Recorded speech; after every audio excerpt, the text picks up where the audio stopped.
Seja bem-vindo, amigo Hilário. Quanto tempo, senhores. Olha, que honra poder estar fazendo a live com essas duas celebridades, esses homens aí fantásticos. Ei, Cara, deixa de energia eu lhe atrapalhar aí. Homens fantásticos não, porque agora que eu olhando para o Hilário, que vi esse cabelo aí bem penteado, eu digo, droga, não pintei a minha franja. Ó, céus. Eita, Jesus Cristo. Tudo bem. Tem uns que nascem com dom, outros a gente tem que ir adquirindo com o tempo, né? Com treinamento, fazer o quê, né? Mas, enfim, eu quero agradecer a vocês, pela honra enorme de estar com esses dois corações que eu amo, que adoro. Aprendi muito com vocês dois, conheci lá no Metafórum. Eu acho que foi em 2014. Se eu não me engano, nosso primeiro contato em 2014. Nosso primeiro encontro foi em 2014 e desde então eu não largo mais. O Fábio, então, eu encho mais o saco que o Hilário. Né? O Hilário, já está voltando agora, tá? Mas que daqui desse estupim, as coisas possam se fortificar, esse vínculo crescer cada vez mais.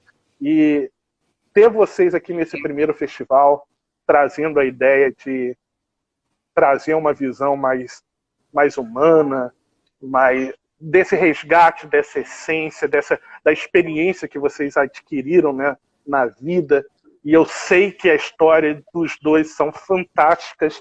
E é por isso que com esse tema que eu trouxe, né, a alma e o autoconhecimento, mas a busca da essência desse processo de autoconhecimento. Então vocês têm tanta experiência em ensinar sobre isso, né, no âmbito da PNL e de outras técnicas, inclusive, mas também passaram por processos incríveis de autoconhecimento, de vencendo a si mesmo em muitos processos, que eu acho que o autoconhecimento começa aí, quando por mais que às vezes é a vida que exige isso, mas tem a força necessária para olhar para isso e modificar, trazer um novo olhar. Então, eu gostaria, se vocês me permitirem, de iniciar esse tema do autoconhecimento, não exatamente falando sobre estruturas construídas, né, de pensamento, mas da história de cada um. Como foi a busca e como... eu sei que é incessante, tá? Eu sei que não para aqui, mas como foi essa busca de vocês do autoconhecimento e a partir dos desafios disso tudo, como vocês venceram tudo isso, né? E isso é inspiração até para ensinar os outros. Eu tenho certeza que vocês usam isso como inspiração. Não sei se o que eu estou levantando aqui agora é tipo assim, uma voadora no peito, mas eu gostaria que vocês falassem um pouco de vocês, né? Como que vocês chegaram por vocês mesmos no autoconhecimento e como isso reflete hoje, não só na vida de cada um, mas no ensino, né? Porque aqui também é isso, né? É inspirar os outros, né? Para que eles se encontrem nisso. Então vamos lá, parei de falar aqui, senão eu vou fazer a live. Eu vou fazer uma sugestão. Gostaria, pode escolher. Eu vou fazer uma sugestão agora. A gente está agora aqui num relógio meu, 14h10.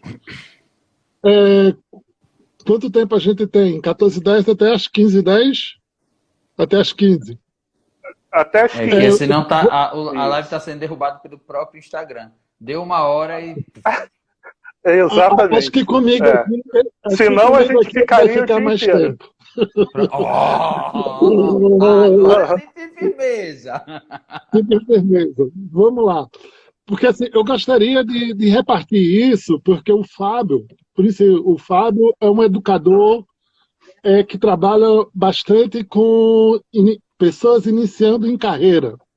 E eu acho que talvez seja interessante você, Fábio, começar com isso, porque eu acompanho o teu trabalho e uma das partes do teu trabalho muito bonito é que você tem trabalhos de formação, de practitioner, sim. E isso é muito legal, porque eu tenho uma concepção que eu vou um pouquinho diferente do que você apresentou, mas eu acho que talvez seja legal começar com o Fábio e eu inicio, beleza? Beleza. Então, Fábio, a bola é sua. Beleza. Rapaz, olha só. Então, vamos para a responsabilidade, né? Então tá. Quando você faz essa pergunta aí de como foi o começo, como o Hilário bem disse, né? Quem quer iniciar, geralmente me busca ou busca pessoas que apoiem nesse início. E todo início, ele vem de uma escolha. E a escolha, geralmente, ela vem ou pela dor ou pelo amor. Não tem como a gente fugir disso. A gente vai crescer de alguma forma quando a gente toma decisão baseada em um estado afetivo. Não é nem emocional ainda, é afetivo. Na live antes dessa aqui, que eu estava assistindo com o pessoal, tiveram várias frases que eu anotei. Só não trouxe aqui, deixei no caderno ali. Mas uma delas é que nós maquiamos a nossa dor. Cara, isso foi fantástico, porque a gente vai ver que até hoje, pessoas que já estão na estrada do conhecimento, às vezes elas têm que reiniciar. Por quê? Porque até essas mesmas pessoas, elas maquiam a dor. E vamos lá, eu maquiei a dor por muitos anos. É bem capaz de hoje, uma pessoa com um olhar mais treinado, né, e de fora, pode também identificar, dizer, Fábio, você ainda está maquiando essa dor. Nas lives que eu faço com o João toda sexta-feira, ele falou de uma coisa que ele tinha e que eu me identifiquei porque eu também tinha, que era o quê? O riso da forca. Que aí, às vezes, você está aqui, você começa a rir, começa a ir para maquiar uma dor que tem dentro de você e para fugir de algo. Mas se autoconhecer é, inclusive, você encarar a realidade que tem dentro de você. Ou seja, existe aí uma necessidade para que você caminhe. Só que, às vezes, esse ato de caminhar, a gente maqueia muita coisa. Então, quando você pergunta, né, como começou, eu comecei com a dor. E a dor principal foi o seguinte, eu, como artista, todo mundo dizia que era errado o que eu estava fazendo, mas eu me sentia muito bem fazendo aquilo. E eu dizia, não, gente, eu tenho que encontrar alguma coisa na ciência que explique o valor de ser artista. Tanto que foi o nome do meu primeiro projeto, né? O valor de ser artista. E aí eu, cara, tem que ter alguma coisa, tem que ter alguma coisa, tem que ter alguma coisa, e nada. Não encontrava nada. Até que eu encontrei Luli, que eu não posso falar muito dela, que eu começo a chorar, mas encontrei Luli, que me ajudou em uma parte muito trash da minha vida, e ali eu encontrei a PNL. Dentro da PNL eu encontrei o universo que eu necessitava, a base que eu necessitava, e hoje eu já não preciso mais correr atrás de comprovações científicas para o que é arte, porque hoje o mundo evoluiu para um certo ponto, uma certa direção, e digamos que tudo que você faz com muito carinho, muito amor e com muita alma, você mostra o resultado. Hoje eu trabalho mais no seguinte, né? O meu resultado é esse, qual o seu? Ah, eu não tenho. Eu digo, mas quer ter um resultado? Quer, então vamos agir diferente. Quer eu levantar e agir ou sentar e chorar? Então, evoluir é você entrar no caminho do autoconhecimento, mas não maquiar as suas dores. Porque se tem uma coisa que eu ouvi ainda agora, que é o seguinte, a dor tem que ser exposta. Sabe o exemplo da criança que caiu? Que a moça falou? Pronto. Eu faço com a minha filha. Repita aqui, porque pode ter gente, tem gente que não pode não ter ouvido. A minha mãe, ela é índia, é descendente direto de índio, né? Então, dentro da minha família, né? Que aí o Hilário fala isso infinitamente melhor do que eu. Como é que fala? Na hierarquia não. Na hereditariedade, na minha hereditariedade, eu tenho o sangue indígena forte. E aí aqui, com as minhas 3 afilhadas, viu? Tem uma pequenininha que ela caiu. Quando ela caiu, eu fiz a mesma coisa. Olha só que coisa, viu? Eu fiz a mesma coisa que a senhora da tribo fez. Olhei, não caiu, aí a mãe dela, quando ia lá pegar, ela disse, não, deixa ela levantar. Quando ela levantou, eu digo, o que aconteceu? Ela não fala ainda dessa coisa. Eu digo, pronto, então senta aqui. E ela aprendeu a cair. Quando a gente não maqueia uma dor, a gente aprende a viver. E aprende, inclusive, a suportar aquela dor. É assim como a criança e assim nós adultos, né? E uma coisa importante, no início de tudo. Pratique sentir a dor, pratique evoluir com a dor e pratique se fortalecer com a experiência da dor. Praticou isso? Caramba, pode ser uma maratona aí de, sei lá, vamos botar aí não sei quantas mil léguas, né? Mas se você vê isso, se você tem isso na cabeça, você consegue desenvolver muitas outras coisas lá para frente. Então, no início, não foge da dor não, porque ela faz parte de você, né? Então, o início é esse, simples. E aí, só fazendo um pequeno parâmetro, uma pequena aspas, quer dizer aí, que é interessante falar que é importante reconhecer a dor, porque a dor não é o sofrimento, tá? A dor e o sofrimento são coisas completamente diferentes. O sofrimento, por mais que às vezes a gente está tão acostumado a senti-lo, e é natural adentrar essa energia, é uma escolha.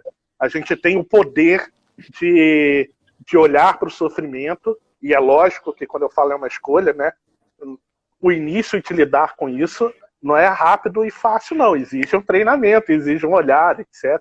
Mas, enfim, a dor é uma coisa, o sofrimento é outra. Só quis fazer esse paralelo rapidinho aí. E essas coisas são um alerta, né? Porque uma coisa que eu gostei muito dessa introdução do que o Fábio está trazendo é que na nossa história essas dores, várias vezes, certas repetições, certos padrões aparecem nos alertando para algo. Ei, é como se tivesse aquela batidinha na porta dizendo, oi, acorda. Por isso que quando você falou assim logo no início, você venceu o autoconhecimento, eu quase ri aqui. Porque assim, eu tenho 49 formações, pegando a tua história, e daqui a pouco eu ponho a bola de novo para tu.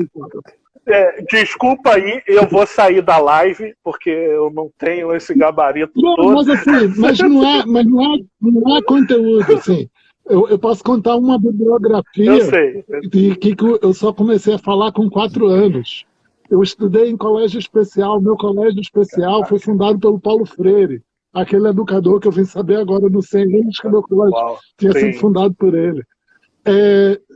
Assim, tive um monte de coisa de arte, que depois eu estudei no colégio de aplicação, colégio federal, que graças a isso eu consegui sair daquela bolha de sofrimento, de dor e de confusão que eu vivia para ir para o mundo. Com 10 anos eu já estava lá vivendo meditação. E é muito interessante você pegar aqui qual é o contexto que lhe move. Porque assim, o Fábio estava falando da arte, de como ele precisava uma comprovação científica, não é isso, Fábio? Para verificar uma forma de o coração dele se expressar no mundo livremente. É isso, Fábio? Eu estou colocando palavras aqui na sua boca. Mas foram palavras lindas, tá? Eu gostei da parte do coração. A parte do coração foi top. Porque não é uma comprovação de coisa, mas é deixar vir essa coisa aflorar de dentro. Porque no meio cultural que ele vive, que eu estou próximo dele, é um meio machista, é um meio que tem um reacionário tradição, que não tem muito espaço para arte, não tem muito espaço aqui, embora tenha uma cultura lindíssima. Mas, assim, há um choque de forças bem grande aí nessa questão da valorização. E como ele está se projetando isso no mundo. Estamos indo, Fábio? Eu estou colocando isso aqui para bater para cá também, essa questão, porque assim, é preciso trazer essa questão da bibliografia de cada um. O que quer dizer? Eu tenho uma história, o Fábio tem uma história, o Gabriel tem uma outra história, e cada uma dessas histórias tem um TED Talks muito lindo que é chamado O Perigo de uma Única História. É super legal vocês anotarem e verificarem isso aí, porque uma das coisas que acontece muito, a gente começa a acreditar que o Hilário é aquele cara que conseguiu desde criancinha. Minhas lembranças mais gostosas era trabalhar de bonequinho de constelação aos 4 anos de idade com minha professora de fono, porque eu ficava falando, olha lá, o que que sua mãe disse para o seu pai? E eu tinha que aprender a falar lá. Então, teve várias histórias que eu tive muita sorte de ter contatos com pessoas muito chaves, muito cedo, e pela minha própria questão assim, de ver assim, caramba, que merda de vida que se tem, por que não poderia ser diferente? Isso é uma das coisas assim que sempre me moveu bastante. E daí que eu tive experiência no Metafórum com o pessoal das organizações de aprendizagem, com o pessoal da Alemanha, porque eu estava sempre pesquisando isso aí. Então, o que eu estou trazendo aqui? Dentro de uma bibliografia, cada um é legal você verificar as suas dores e qual é o conceito que está lá dentro que você está trazendo do seu coração para verificar. O que aqui tem que está pegando? Assim, o que pega para cada um? Assim, o Gabriel tem uma pegada linda espiritual, que eu não sei como é que você fala disso, porque assim, eu raramente falo disso, mas assim, para mim é super importante na minha jornada. Eu estou batendo a bola para tu bate a bola para o Fábio e a gente continua. Que uma coisa que a gente está falando aqui, que o Fábio levantou a bola inicialmente, que é pela experiência dele, ele buscou o autoconhecimento pela dor, né? Porque, e também, como eu falei, às vezes não, a vida, que aí eu entro também um pouco desse lado mais espiritual da vida, né? Ela está o tempo inteiro tentando nos colocar no eixo. Ela está aqui, Hilário, Fábio, dá uma olhada nisso. Então a gente olha às vezes as coisas e acredita que tudo é dor. Perdão, vou reformular. Que a dor é ruim, mas, por exemplo, para o Fábio, a dor foi fantástica. Foi um movimento que despertou ele. Né? Então, entender que a vida, que às vezes o que ela traz, aliás, tudo que ela traz, é com esse movimento. O resgate de si mesmo, de olhar para si, de restabelecer contato consigo mesmo. Mas aí eu queria até perguntar, até para o Fábio também, botando a bola aqui, fazendo girar o círculo, né? E a gente está muito acostumado à dor, a viver, porque tudo, pelo menos eu enxergo isso na minha trajetória, tá? A maioria das pessoas entende a vida como um processo de sofrer. Não, eu tenho que sofrer para alcançar algo. Eu tenho que sofrer para ser mais. Né? E é aquilo que a gente falou no início, a dor e o sofrimento. Né? E, não, eu não posso... E aí entra naquilo, eu não posso ser feliz, né? Eu não sou merecedor de tal coisa. Então, como, Fábio, e eu sei que você já foi capaz disso, e é capaz disso, sair desse estado de dor que inicia o processo de autoconhecimento e entender que também existe o amor nisso. O amor que impulsiona para esse movimento. Olha, daqui a pouco, quando acabar aqui, eu vou falar sobre as inteligências, né? Mas eu vou contar aqui uma piada. Sim. Não vou contar piada agora, não. Vou contar uma história rápida, tá? Tem uma frase que não é minha, mas eu que estou popularizando ela, inclusive eu coloquei ela no meu curso, Os 7 Caminhos, tá? Que eu trabalhava de roça, no interior aqui de Alagoas, e o seu Cício, que era quem chefiava a roça, né? Eu e os filhos dele, a gente trabalhava lá, eu arrancava mais tudo do que outra coisa. Ele falou uma coisa interessante, ele disse assim, a frase que marcou a minha vida, ó, é na bagaceira da chuva que a vida brota. De novo, é na bagaceira da chuva que a vida brota. Quando ele falou isso, bom, todos nós aqui somos pessoas exóticas, né? De uma imaginação extra louca.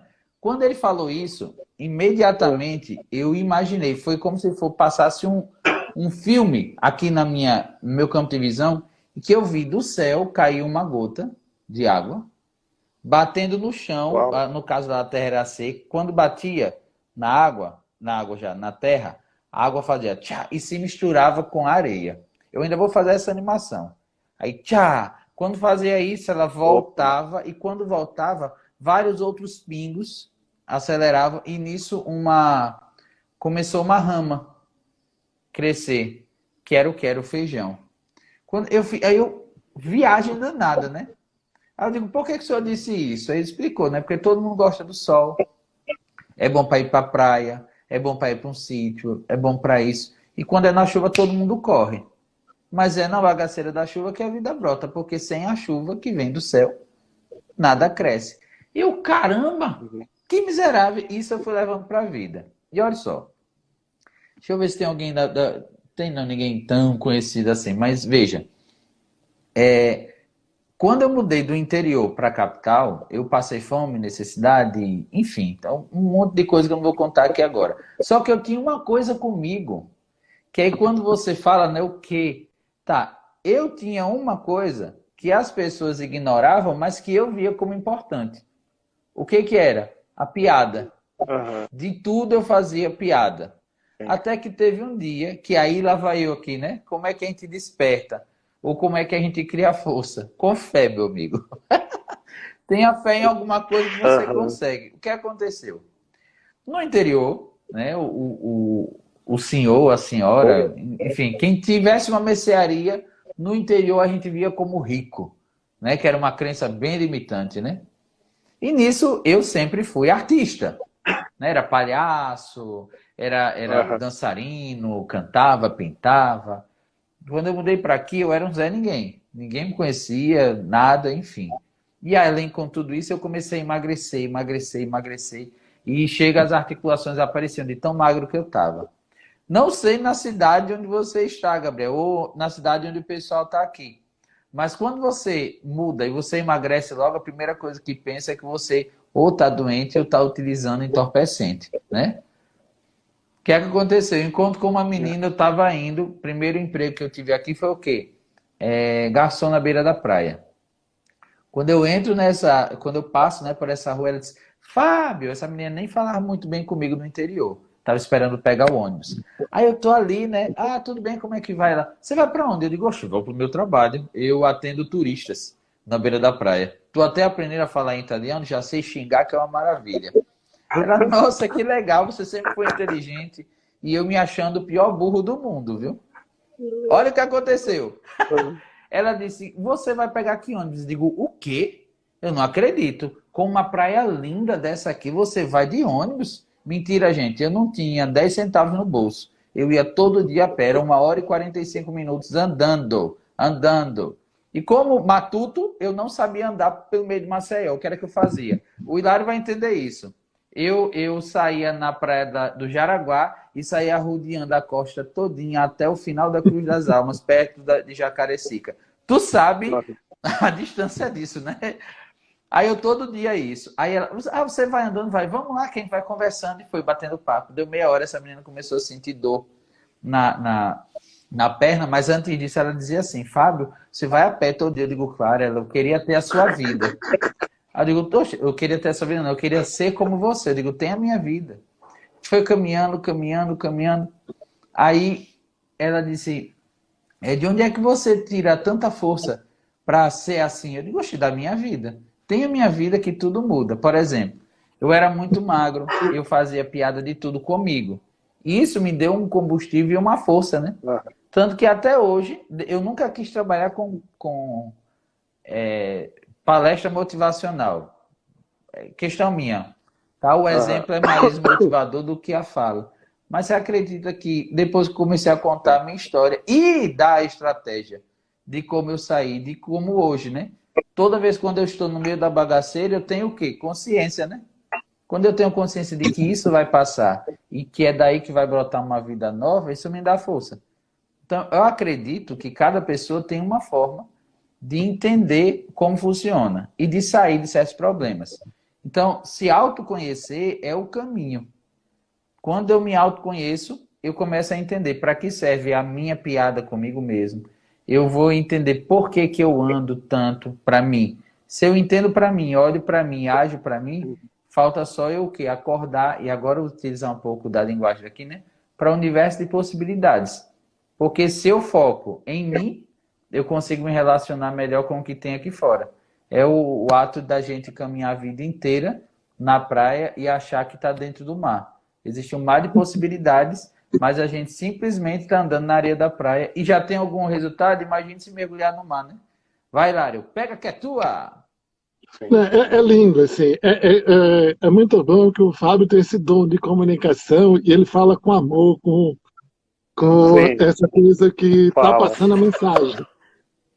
E é muito legal da gente estar vendo que ele tem uma estratégia, ele é conectado com a força arquétipica da ludicidade, de como trazer essa ludicidade para mudar o campo energético dele e dessa forma está se movendo, e apesar que possa acontecer, você veja como ele superou de ser imigrante vindo do interior para a capital, galgar diversos patamares profissionais. Então, aquela pergunta que você me fez, Hilário, ou nos fez, né? Hilário ou Fábio, você venceu na vida? Pode-se dizer que o Fábio é um grande vencedor, porque ele já subiu aí nos patamares sociais em uma escadaria enorme. Né? É legal da gente estar acompanhando de que essa estratégia, essa conexão arquétipica dele, de trazer essa força, conexão com ele, da ludicidade, que cria essa leveza, essa energia, da forma como ele conecta com o coração para guiar, é uma coisa muito bonita assim, para a gente e para a gente aprender e utilizar. Né? E eu estou fazendo essa coisa com o nosso amigo Fábio, além de dar um agradecimento para ele, para a gente começar a ver, porque em alguns momentos a pessoa pode parar ou se perguntar, poxa, como é que eu estou vivendo isso aqui? Que eu falei daquela história da pessoa estar vivendo o perigo de uma única história. Como é que o Hilário chegou nesse ponto e em 2018 eu tive um problema no pulmão a partir de um parasita. Aí veio assim, como assim que agora o Hilário está sem ar? Como é que aquelas coisas de conexão espiritual, todas aquelas coisas budistas de meditação, como é que 1000 trabalhos de constelação, lá, a pessoa cegou e teve isso na vida. Isso é muito legal, porque às vezes a gente está tão dentro dessa uma única história que não está percebendo que em sistemas se diz abstinência de negação. Não tem aqueles princípios de constelação, de equilíbrio, dar e receber, de hierarquia. Tem um primeiro princípio de todos, que é na frente de todos aqueles outros, que é parar de negar. O que a gente está acontecendo que a gente está negando? E é muito fácil disso acontecer, porque, como o Fábio levantou, a gente tem uma tendência de maquiar as dores ou de vestir a nossa história, assim dizer, eu venho disso. Eu posso falar do histórico de terapeuta, o histórico de trilheiro do Hilário. Assim, eu posso ter uma bibliografia, 2 bibliografias, 3 bibliografias, e é super legal você estar com o ouvido atento, porque às vezes a pessoa mesmo está criando várias histórias e começa a acreditar nessa história. Sacaram? Porque eu falei do TED Talks, assim, da importância de ver esse filmezinho que tem lá sobre o perigo da única história. Porque dessa forma você cega para várias coisas importantes que, de alguma forma, você não se deixou estar vulnerável para vivenciar aquilo.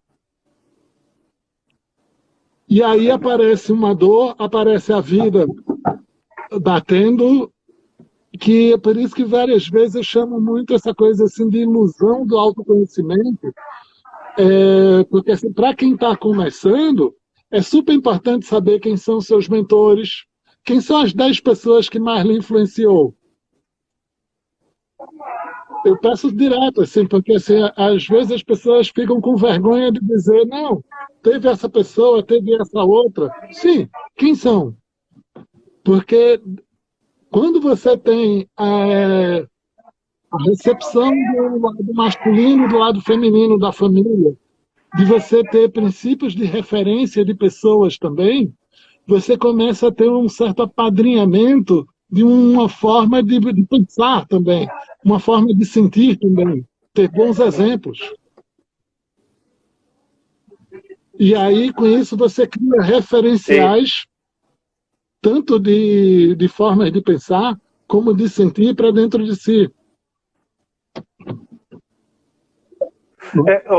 Aí vai uma pergunta também, porque quando chega até vocês, ou chega até a gente, né, a pessoa já está meio que preparada, né?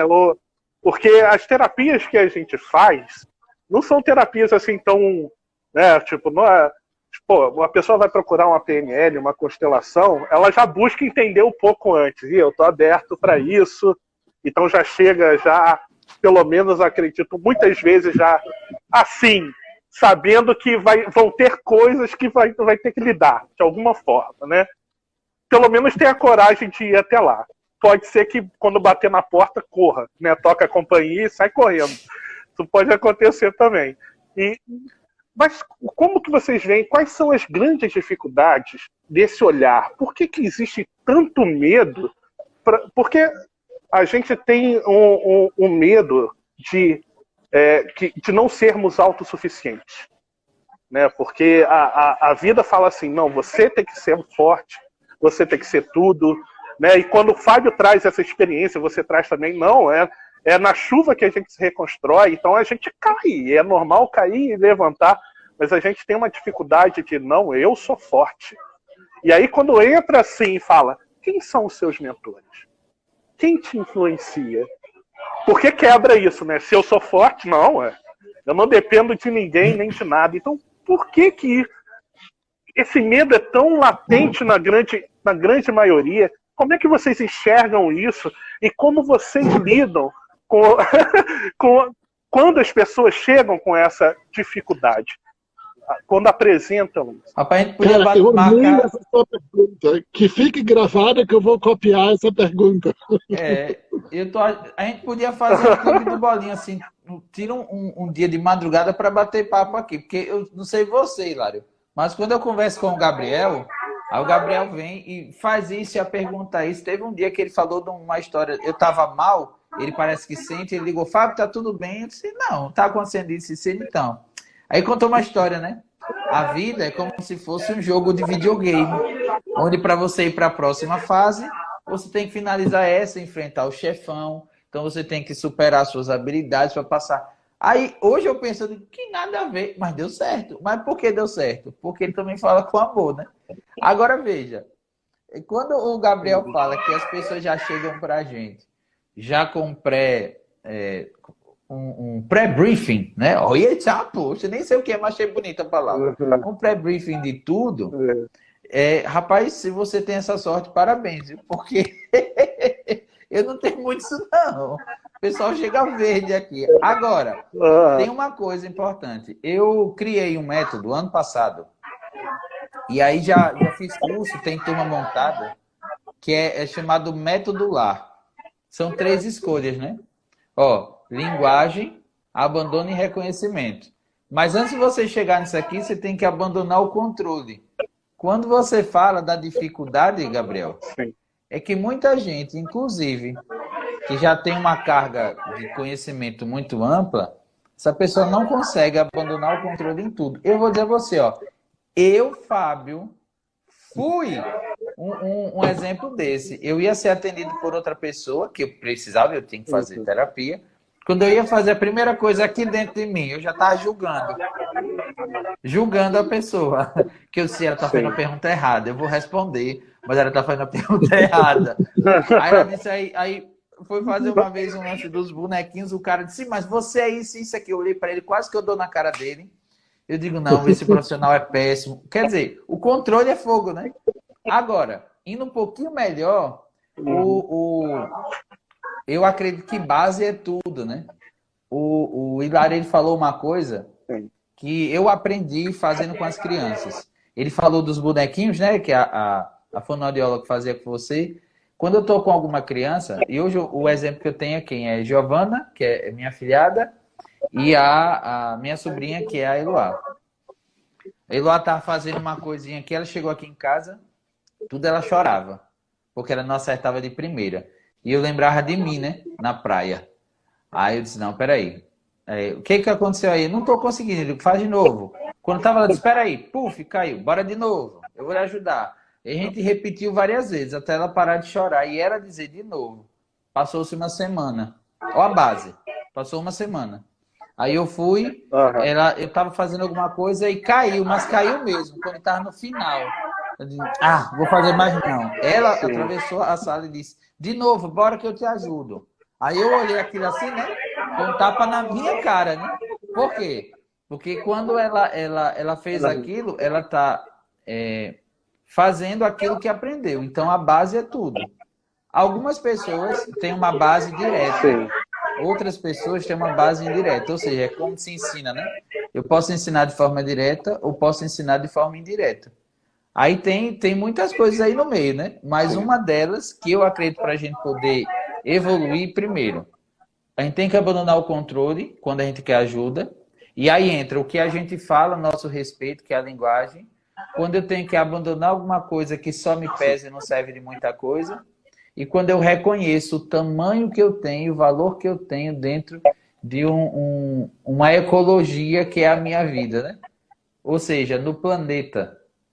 Então, se eu reconheço isso, antes disso eu vejo o controle e eu tenho uma boa base, é muito difícil eu não conseguir evoluir. É muito difícil. Não significa que é impossível, né? Vai, Hilário, pega que a bola é tua! Massa. Cara, eu adorei a pergunta, Gabriel, porque tem umas coisas assim que eu venho estudando muito sobre isso, que é a questão dos padrões de miséria, escassez e mediocridade. É incrível assim como a gente vive dentro desses padrões, quando sai um pouquinho, vivencia um pouquinho de sobrevivência. E aí, naqueles momentos assim, quando você está muito gratiluz e tudo dando certo, você vive aquele padrão de liberdade, dizendo assim, que massa! Mas é interessante que, por várias vezes, esse movimento não é sustentável. Aí o cara experimenta lá, aí volta para a sobrevivência, aí cai na escassez, e está se jogando assim. É muito difícil a pessoa estar vivendo nessa abundância e prosperidade e grandeza, porque o nosso entorno precisa estar jogando também esse mesmo jogo. Então, o que eu estou levantando aqui é mais complexo. Que quer dizer assim, não é só eu estou jogando uma coisa. Desculpa eu estar mudando o termo, porque com essa história do jogo, eu peguei a história do jogo. Mas, assim, quando eu estou desempenhando um papel na minha vida, não somente eu, o meu autoconhecimento, eu preciso ter um conjunto de relações ao meu redor que também me valorize, como o Fábio trouxe agora, que me escutem, que tenham uma certa importância de me chamar, como vocês me chamaram agora para fazer uma troca, que assim a gente joga um jogo maior. Então, quer dizer que eu falo dessa ilusão do autoconhecimento. Porque assim, o autoconhecimento, como a gente está falando, está muito você só virado para o seu papel, eu. E quando eu estou trazendo aqui agora essa percepção de que a gente está no sistema ecológico, quer dizer,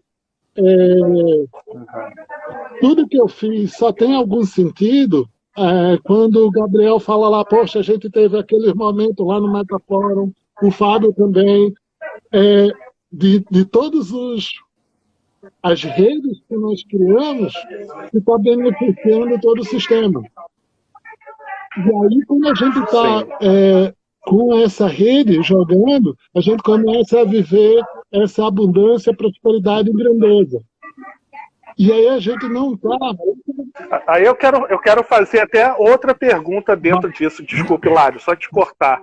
Porque é muito interessante isso que você está trazendo, né? E é muito importante ter essa percepção. Porque a gente entende que uma parte do autoconhecimento que a gente levantou aqui é a sua própria história, na sua reconstrução, no olhar para si, que também a gente vê muito desequilibrado hoje. E, ao mesmo tempo, esse olhar que a vida é uma metáfora. Né? A vida é uma rede de metáforas.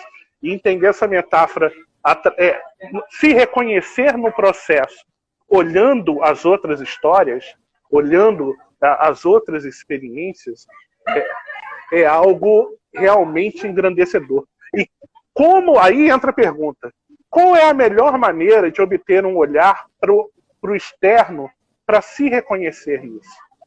Para entrar nesse jogo das outras biografias e que elas somem nesse processo. Eu tenho trabalhado muito com meus clientes e pedido bastante para eles essa questão de olhar não só a uma história só de si mesmo. É perceber assim, as várias bibliografias. Porque quando ele conta uma vez uma bibliografia, ok, eu já sei dessa sua história, você e sua história de amor, e da sua família, e da sua história nas terapias, ok. Me conte qual é a sua outra versão. Porque a gente está muito nesse discurso. Existe um paradigma, que é esse paradigma evolucionário, de que a gente está sempre evoluindo. Dessa coisa progressista. É muito interessante isso, que o budismo ele não tem isso. Assim, o espiritismo tem aquela forma. Você morre e quando reencarna no igual ou superior. O budismo não. Você pode reencarnar numa barata, reencarnar numa vaca. Não tem esse paradigma evolutivo. E dessa forma, as pessoas começam a ter um respeito muito maior por qualquer formiga ou inseto que vai matar, porque pode virar, se olhar, isso aí pode ter sido minha mãe ou minha avó. Deixa eu tomar cuidado aqui com esse inseto. Eu estou falando isso. Às vezes, então, a gente está tomando um leite materno e exatamente. Nem sabe, né? O que eu estou analisando isso, que não utilizar esse paradigma evolucionário de história, sim. Porque são patamares que você está vivendo e às vezes acontece um choque da vida, ou desse alerta, ou alguma dor surge, que é exatamente um alerta que o sistema está lhe dando para você acordar e, opa, o que eu preciso agora aprender para integrar como pessoa, como grupo, para poder jogar um jogo maior. Um jogo maior ou viver uma vida com mais amor, viver com mais abundância, com mais prosperidade, com mais grandeza. Eu sei que o Fábio, eu gostaria de ouvir o Fábio também, que eu sei que ele tem muita experiência com jovem, né? Inclusive, eu tive a oportunidade de conhecer lá, né, onde ele trabalhou, foi SESI, Senac, né, Fábio? Senac. Que eu dei uma palestra para o Senac, para as crianças. Você foi no projeto Vira a Vida do... eita, chega! Era do Sistema S. Era uma iniciativa do Senai. Senai. Senac. É que eu estava pelo Senac dando aula no Senai, que era a loucura toda. E achei fantástico, e admiro, e aprendo muito com o Fábio, porque eu também lidei na vida inteira com criança, com adolescente, né? E esse trabalho que ele mostrou e me deu essa oportunidade de falar de amor com esses jovens, inclusive, né? E gostaria de... Fábio, fala um pouco como é que você desperta, e eu sei que é muito especial, a busca desse autoconhecimento, inclusive o autoconhecimento lidando com o próximo, né? Que Fábio fazia uma coisa fantástica. ele dava aula de música e fazia os outros interagirem construindo uma resposta. E eu acho isso um processo de autoconhecimento lindo. Fala um pouquinho, É que, Fábio, na verdade, é o seguinte, quando eu comecei... inclusive, não só com o jovem, né? O jovem e a criança, para mim, é um excelente laboratório para a gente trabalhar com o jovem e a criança crescida, né? São aqueles jovens de 50 anos, 60 anos e tudo mais, né? Mas é basicamente o seguinte, quando eu comecei a estudar inteligências, eu fui beber lá do Gardner, né? Das 7 inteligências. Depois eu fui para... O Coleman já estava estourado, mas eu fui para inteligência afetiva, músculo emocional, inteligência criativa, que é da adaptação, mas enfim. Todos nós temos a inteligência, todos. Só que nem todo mundo, no meio ambiente, aí vamos lá para a PNL, né? Primeiro nível neurológico, né? Que é o do ambiente, a gente tem um estímulo adequado. A gente não tem um comportamento adequado e não tem quem incentive as nossas capacidades e habilidades. São os 3 níveis neurológicos iniciais. Então, pensando nisso, eu comecei a ver o seguinte, peraí. Olha, eu apagando agora de intelectual, viu? O Adolf Stein, olha o nome. O Adolf Stein, com base na antroposofia, ele separa a vida em 3 centênios, né? 0 a 7, 7 a 14, 14 a 21. Quando eu comecei a ler isso na pedagogia Waldorf, eu digo, caraca, era o que eu estava precisando para encaixar todo o conhecimento. O que é que acontece? Eu estimulo você com algo simples, entendendo que você é capaz de fazer aquilo, mesmo você não percebendo. Só que para isso eu tenho que trazer evidência. Como é que isso acontecia? Eu podia estimular com perguntas e respostas, ou eu podia fazer uma coisa que, para mim, até hoje ainda me assusta. A nossa mente, ela capta em 360 todas as informações de onde a gente esteja. Isso é um fato. Você, como neurocientista, explica isso melhor do que eu, né, Gabriel? E aí tinha uma menina, uma vez, inclusive foi no projeto Vira Vida, que ela dizia, eu sou muito burra, eu sou muito burra, eu sou muito burra, eu sou burra demais, eu sou isso. Só lembrei de mamãe falando.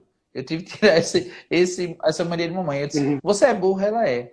Você sabia que tem uma inteligência chamada inteligência espacial? Ela não, é do espaço? Eu digo, não. É que você vai ser a única pessoa daqui que vai conseguir medir isso aqui com precisão. Gente, eu falei isso, eu digo a você, acho que Deus disse, toma um pouquinho de luz. Eu fui testar a teoria que eu ainda estava estudando. Repara o que eu fiz. Eu disse, andei com ela, virei ela de costa e disse, de onde a gente estava até aqui, feche os olhos e diga, quantos passos você vai dar daqui até lá? E mandei a menina bater palma 3 vezes. Escute, ela escutou. Tudo bem, vamos fazer o seguinte, quantos passos? Ela, eu não consigo. De qual primeiro número vem na sua cabeça? Ela disse 11. Eu digo, beleza, então bora. Aí eu fui com ela, eu só ia segurando para ela não cair. Ela foi de costa e deu exatamente 11 passos na linha. Aí a menina olhou para mim e disse, grande coisa. Eu digo, não tem problema. Aí tínhamos lá uma psicóloga, a gerente e a coordenadora. Eu chamei as 3. Eu disse, vocês podem me ajudar em um exercício? Pode. Ela via essas 3 como grandes pessoas inteligentes. E que eram. Só que eu peguei e disse assim, daqui até ali, com os olhos abertos. Daqui até ali, quantos passos? Aí a pessoa disse, 7. Aí a pessoa ia, errava. As 3 erraram. Aí eu disse, muito obrigado. A cara da menina fez isso aqui, Por que disso? Porque às vezes, para despertar alguma coisa no outro, a gente traz a evidência, né? Só que a gente tem que chocar a crença, né, Hilário? Sim. Choca a crença. Aí nisso, você joga a sementinha da prosperidade na pessoa, fazendo o seguinte, se com isso até hoje você viu que está conseguindo, imagine o que você ainda não sabe a seu respeito. É aquela história que eu disse, a gente passa a vida inteira andando na areia da praia e esquece que tem um mar de possibilidades. Beleza, até aí tudo bem. Só que imagine só, a gente fazer isso com alguns comportamentos, coisas simples mesmo, tá? Para ir acordando a percepção da pessoa. Porque eu digo que senhor... Fábio, Só um instantinho. Vai. Desculpa. Só para ver o tempo, que qual? 50 e... Já vai acabar. 52. Vamos cuidar, então, finaliza aí, porque daqui a gente vai também iniciar a sua oficina. Né? Então, basicamente, evidencio, acordo a pessoa, eu mostro um ponto cego para ela. E digo, se tem esse agora, imagine quantos não tem. Aí estimula o quê? A imaginação dela a respeito dela. Aí você acorda o autoconhecimento. É assim que se faz com o jovem. Com a criança de outra forma, com o adulto de outra forma, que eu explico daqui a pouco. Vai, Lari, que é tua! E já para também finalizando, Hilário, para a gente ir finalizando também, já quero agradecer a vocês. Vai lá, Hilário, vai. Desculpa, vai lá, é a pressa. Eu achei bem legal esse ponto quando você trouxe essa coisa das crenças agora, de impactar as crenças. Esse exercício de olhar a sua biografia com diversos olhos é uma das coisas essenciais. A outra história é aprender a fazer complementos positivos. Assim, realmente fazer interação amorosa, uma conexão amorosa. A gente fala muito de fazer meditação consigo mesmo, e a outra coisa de fazer meditação com o outro. Tipo agora, esse olhar amoroso do Fábio para cá e dizendo assim, caramba, ele está falando de amor, tão bonito. Que lindo! Lindo!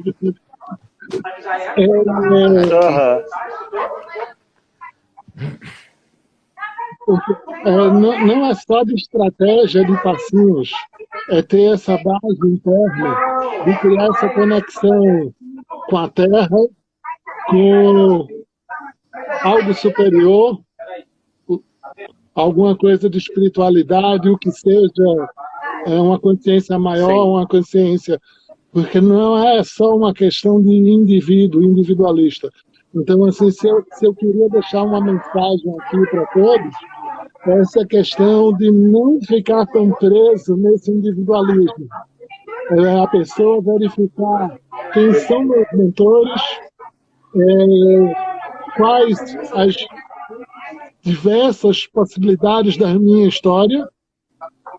Não estou usando a palavra versão, mas assim, como é que eu posso, para não cair nessas crenças limitantes, que eu sou isso ou não sou aquilo?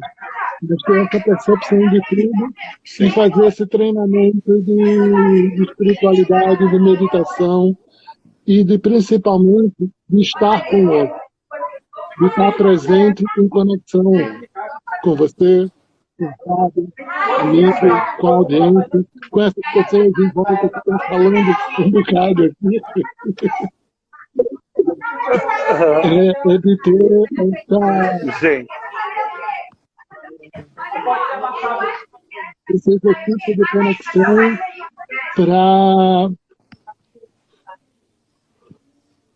transformar, entender qual é o jogo para a gente poder ir para um patamar maior. Foi excelente, lindo. Gente, eu só quero agradecer, porque como eu disse, foi uma honra estar com vocês e só cresceu aqui. E eu estava esperando por essa oportunidade há muito tempo. Eu agradeço por estar acontecendo agora, por vocês estarem juntos aí. E daqui outras virão, né? Chamaremos outras coisas. E aí agora a gente vai dar início à oficina do Fábio. A gente vai fechar essa live, vai abrir outra com o Fábio para iniciar a oficina dele. E lembrando também que a gente inaugurou uma lojinha da ONG aqui na bio, tá o link na bio, com os artistas fantásticos da Barro Buena, Gabi, Maria Gabriela Atelier, e tudo que for adquirido por lá, parte vai ser revertido para os projetos sociais da ONG. Tá certo? Hilário, beijo no coração. Gratidão a todos, foi muito legal. Fábio, a bola é tua agora, a gente vai fechar e vai abrir. Gratidão também. Fábio! Tá? Até mais, Tchau, gente. Gabriel. Tchau, tchau. Beijo no coração de vocês. Tchau.